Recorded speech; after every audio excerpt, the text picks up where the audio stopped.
Justice and President of our Supreme Court, Madam Deputy Chief Justice, Chief Justice Emeritus, the Honorable Willie Mutunga and the Honorable David Maraga, Chief Justices from various parts of our continent, judges of the Supreme Court, distinguished judicial officers from different parts of our continent, ladies and gentlemen, and our visitors, good morning and welcome. Welcome to Nairobi and welcome to Kenya.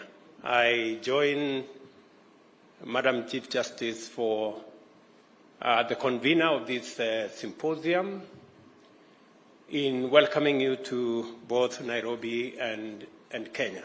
Let me volunteer some information about Nairobi and about Kenya. About Nairobi, this is the city that has a national park within 10 minutes from your hotel.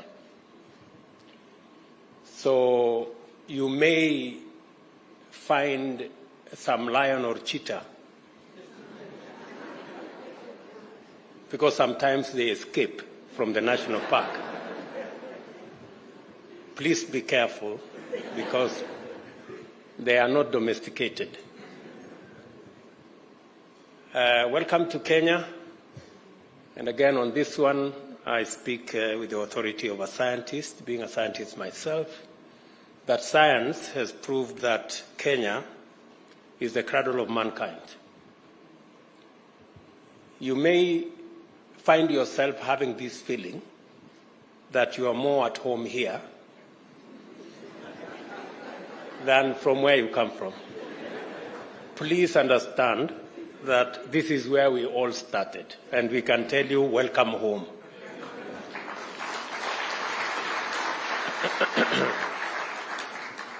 And it is inspiring to be here to witness Africa's judicial leadership as you mobilize your judicial authority, intellectual power, and moral commitment to intervene in our generation's defining struggle.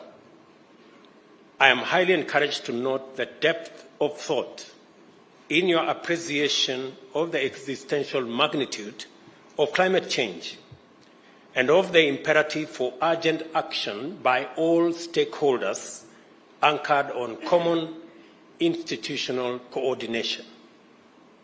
Although climate change is a universal existential threat, there is good reason for Africa's institutions and leadership to drive the agenda of mitigating its effects and eliminating the human activity that is driving it. The first reason is the fact that Africa is by far the least polluting continent, yet it is by far the most adversely affected by climate change. The entirety of industrial and economic activity from all of the continent's economies contributes less than 5% of the global greenhouse gas emissions. These emissions are the cause of a steady and dangerous rise in global temperatures, which have resulted in the extinction of plants and animal species, rise in sea levels, disruptions in climate patterns, drought, and desertification. The brunt of these adverse effects and impacts has been borne by vulnerable African populations residing in less developed parts of the world.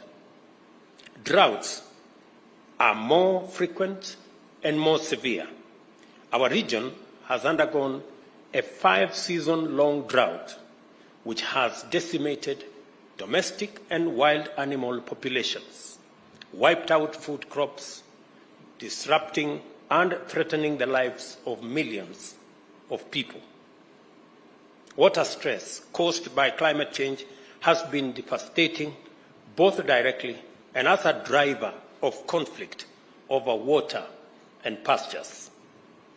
Poverty has been exacerbated by loss of livestock, which forms the mainstay of pastoralist economic livelihoods, and massive crop failure, which weakened the foundations of farming economies.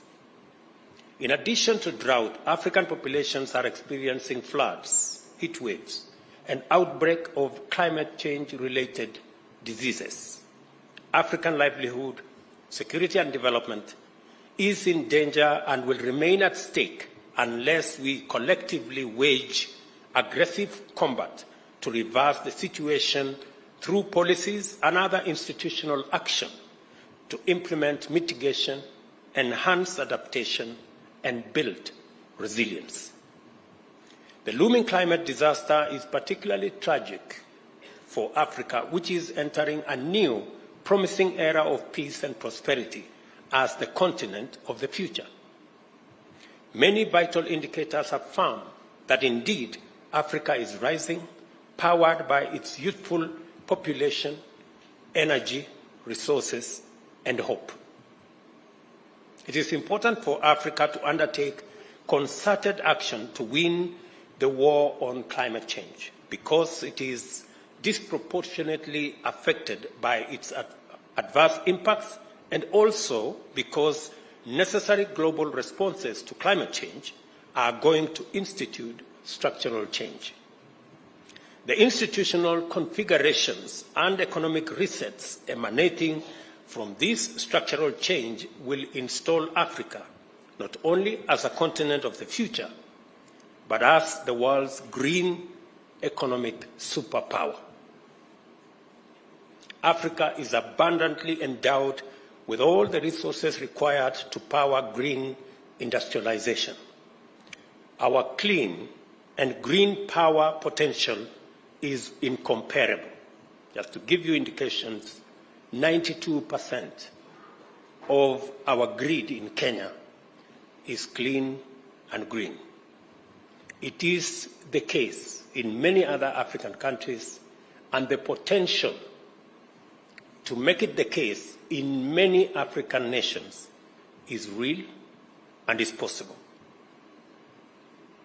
Our clean and green power potential, as I said, is immense. Hydro, geothermal, wind, and solar power potential is super abundant. The mineral resources needed for green energy technology also exists plentifully in our continent.